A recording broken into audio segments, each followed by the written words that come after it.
Election ప్రచారం ఈ రోజుతో ముగిసింది. ధర్మవరం ప్రజలందరికీ కూడా ఒక రెస్పాన్సిబుల్ ఎమ్మెల్యేగా ఇంతకాలం నన్ను ఆదరించినారు. ఇది నా 4వ ఎలక్షన్ నేను నిలబడ్డా. ఈరోజు ధర్మవరం ప్రజానికానికి, నియోజకవర్గ ప్రజలందరికీ కూడా మీ ద్వారా మీ కేతిరెడ్డి ఏ విధంగా ఈ 18 సంవత్సరాల రాజకీయ జీవితంలో వచ్చిన రోజు నుంచి కూడా మీకోసం ఏ విధంగా తప్పించాడు, నియోజకవర్గ అభివృద్ధి కోసం ఏ విధంగా కష్టపడినాడు అని మనందరం కూడా ఆలోచించుకోవాల్సిన అవసరం, ఆవశ్యకత ఉందని చెప్పేసి తెలియజేస్తున్నాను. ఎందుకు ఈ సందర్భంగా తెలియజేస్తున్నానంటే, నేనే రాజకీయాల మీద మోజుండి వచ్చిన వాని కాదు, దీని మీద ప్రేమ ఉండి వచ్చిన వాని కాదు. అనుకోని సందర్భంలో ధర్మవరం నియోజకవర్గానికి నన్ను రాజశేఖర రెడ్డి గారు ఇక్కడ ఇన్ఛార్జిగా నియమించడం జరిగింది.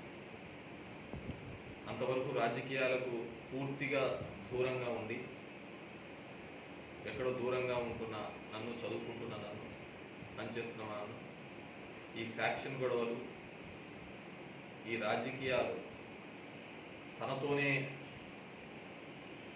చాలించాలనుకున్నటువంటి మా తల్లిదండ్రులు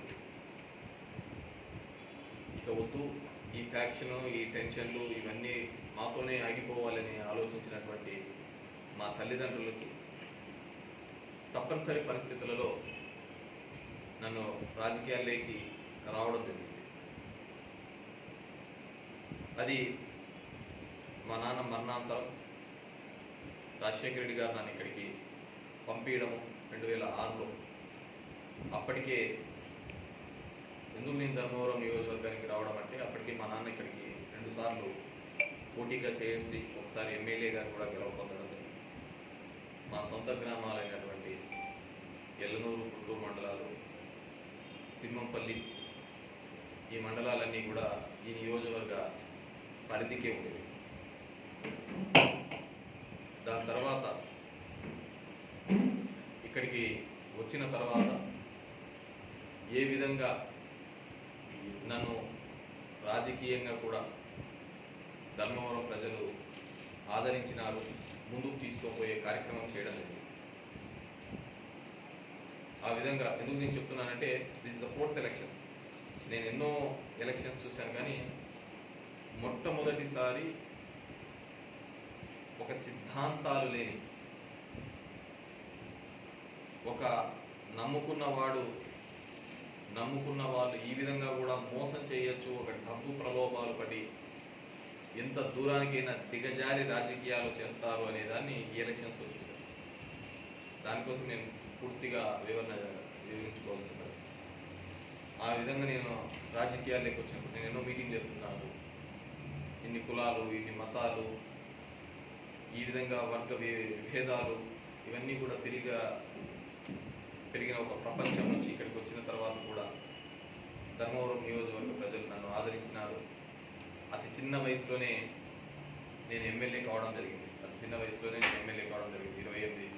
సంవత్సరాలకు నేను ఎమ్మెల్యే కావడం జరిగింది. ఆ సుదీర్ఘ ప్రయాణంలో నా నియోజకవర్గం తప్ప నేను ఎప్పుడు వేరే దాని గురించి కూడా, వేరే నియోజకవర్గాలు కూడా జోక్యం చేసుకునేవాడిని కాదు.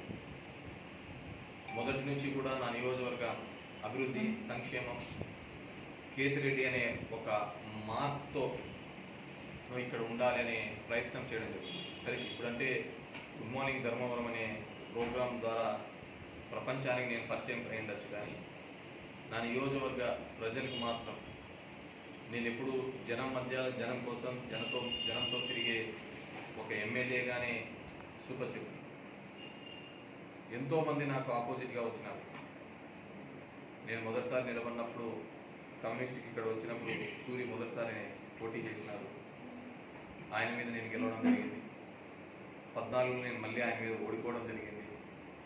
అలాంటి కష్టమైన పరిస్థితులలో కూడా, ఓడిపోయిన పరిస్థితుల్లో కూడా చాలా హరాస్మెంట్ పబ్లిక్కి చేసిన వైఎస్ఆర్సీపీ కాంగ్రెస్ కార్యకర్తలకు చేసినా కానీ చాలామంది పట్టుదలతో నాయకులందరూ కూడా ఆ కష్టకాలంలో కూడా నాకు తోడుగా నిలబడడం జరిగింది. అసలు మర్చిపోలేదు. ఎందుకంటే ఇప్పుడు వచ్చిన ఈ మనీ పాలిటిక్స్ అన్నీ ఇప్పుడు వచ్చినాయి.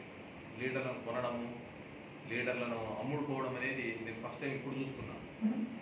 మామూలుగా ఎలా ఉండేదంటే కార్యకర్తలు కానీ నాయకులు కానీ మనం ఎంత సర్వీస్తోనే ఉంటాడు. వారి కష్టం వచ్చినప్పుడు మనం పలకాలని, ఆ కష్టం ఇబ్బంది ఉన్నప్పుడు మనం సాయంగా తోడుగా ఉండాలి అని చెప్పి ఆ విధమైన ఆలోచనలతో ఉన్నాం. కానీ మనం ఇచ్చిన పదవుల ద్వారా, మనం ఇచ్చిన పదవులు తీసుకొని ఆ పదవులను చూపించుకొని డబ్బులు సంపాదించుకోవచ్చు అనేది మొదటిసారి నేను చూడడం జరిగింది. సరే, గతంలో కూడా 14లో కూడా నాతో పాటి కౌన్సిలర్లు, గెలిపించిన కౌన్సిలర్లు పోయినారు, ఎంపీపీలుగా ఉన్నారు, ఎంపీటీసీలు పోయినారు, సర్పంచులు పోయినారు. పెద్ద నేను దాని గురించి ఆలోచించలేదు.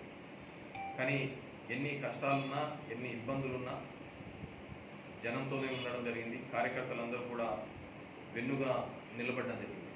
దానికోసమేమో నేను ఒకటే డిసైడ్ చేసుకున్నాను, అనునిత్యము కూడా కార్యకర్తలు నాయకులతో సత్సంబంధాలు ఉండాలని, వాళ్ళకి ఏ కష్టం వచ్చినా పలకాలని, వాళ్ళకు తోడుగా ఉండాలని, అండగా నిలబడాలని ఒక ధైర్యం కల్పించే ఒక ప్రయత్నం చేయడం జరిగింది. ఆ ప్రయత్నంలో భాగంగానే మిగతా ఎమ్మెల్యే చూస్తే ఎవడు ఫోన్ ఎత్తుతాడో తెలియదు, ఎవడు కలుస్తాడో తెలియదు, ఎవడు పలుకుతాడో తెలియదు. ఒక కాపరిలాగా ఈ నియోజకవర్గాన్ని అంటిపెట్టుకొని ఇక్కడే నేను ఉండే ప్రయత్నం చేయడం జరిగింది.